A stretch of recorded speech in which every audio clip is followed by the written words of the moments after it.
Absolute का मतलब ये होता है आपको एक फ्रीडम है, आपको बोलने की स्वतंत्रता है ना।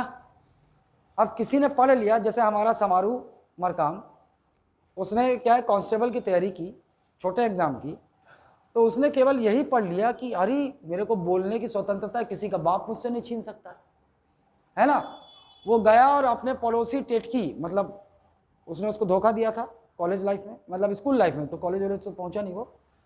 धोखा देकर उसने दूसरे जो बड़ा ठेकेदार था, ये नाली बनाता था, वो झोपड़ियां बनाता था, तो वो इससे हायर पोस्ट में था, तो इसको धोखा देके उससे शादी कर लिया।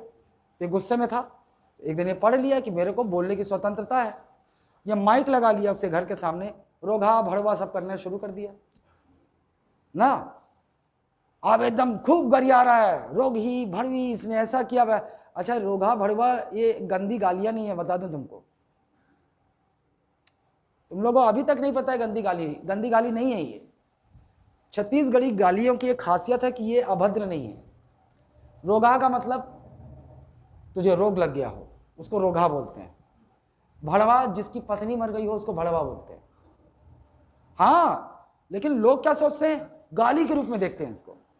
हाँ, ये गाली नहीं है, मतलब गाली के रूप में इस्तेमाल किया जाता है गुस्से में, लेकिन ये अब जैसे MCBC वो सब गालियां जो बनी हुई हैं उनके गंदे अर्थ हैं। इसका कोई गंदा अर्थ है क्या? देखो एक बहुत अच्छी गाली, तोर खटिया रहेंगे।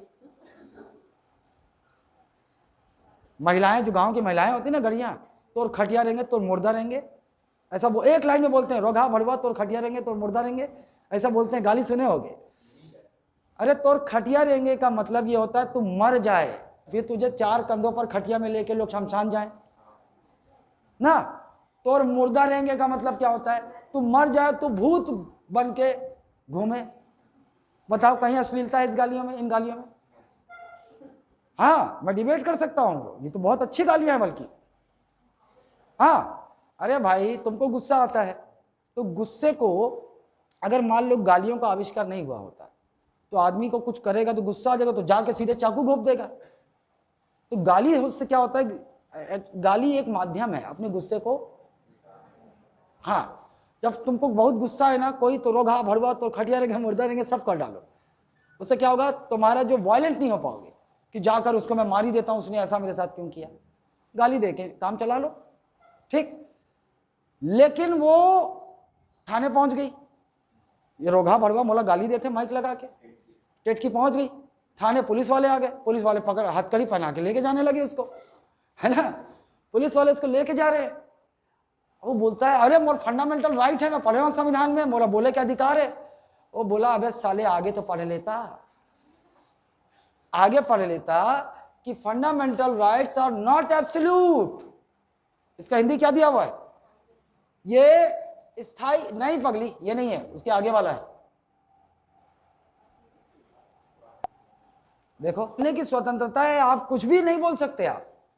तो इसी कॉन्स्टिट्यूशन ने क्या किया है, constitution itself has imposed certain restrictions. देखो, और वो रिस्ट्रिक्शंस कहां दी हुई हैं,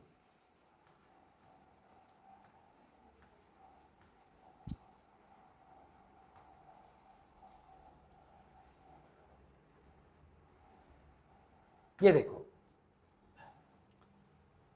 freedom of speech and expression आपका फंडामेंटल राइट है, इसका रिस्ट्रिक्शन 19F2 में दिया हुआ है, 19(2) में, 19 + 2, ये देखो, अरे ये बेस ऑफ रिस्ट्रिक्शन 19 + 2 में। अब ये ध्यान दो, अब मैं यहां पे आ जाता हूं, आपको बताता हूं, एक क्वेश्चन यहां से बनेगा और आप एकदम फंस जाओगे। ये देखो, अरे यार 19 वो सब लिखा कहां गया, वो ये है।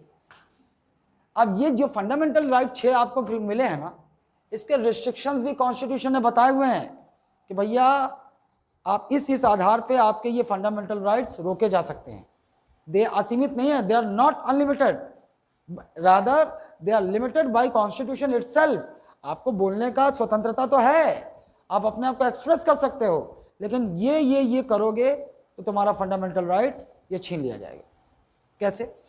अब देखो ये है ना स्पीच एंड एक्सप्रेशन, तो इसको क्या बोलते हैं हिंदी में, निर्बंधन। क्या कहते हैं इसे? निर्बंधन कहते हैं। और एक और शब्द का प्रयोग हो सकता है, निषेधन। लिख लो अगर ये शब्द नहीं होगा, निर्बंधन को क्या बोलते हैं, निषेधन। और हम क्या बोलेंगे, रिस्ट्रिक्शंस। हम क्या बोलेंगे, रिस्ट्रिक्शंस। तो freedom of speech and expression का रिस्ट्रिक्शंस कहाँ दिया हुआ है, 1902 में, 1902 में दिया हुआ है। इसका कहाँ दिया हुआ है, 1903 में दिया हुआ है। इसका कहाँ दिया हुआ है, 1904 में दिया हुआ है। इसका कहाँ दिया हुआ है, 1905 में दिया हुआ है। ये दोनों का 1905 में दिया हुआ है, दोनों का। और इसका कहाँ दिया हुआ है, 1906 में। ये भी आपको याद होना चाहिए। आपसे पूछ देगा कि भैया पहला आपका freedom of speech and expression है, इसका निर्बंधन रिस्ट्रिक्शन कहाँ दिया हुआ है, कॉन्स्टिट्यूशन 19 क्लॉज 2। तो बड़ा आसान है।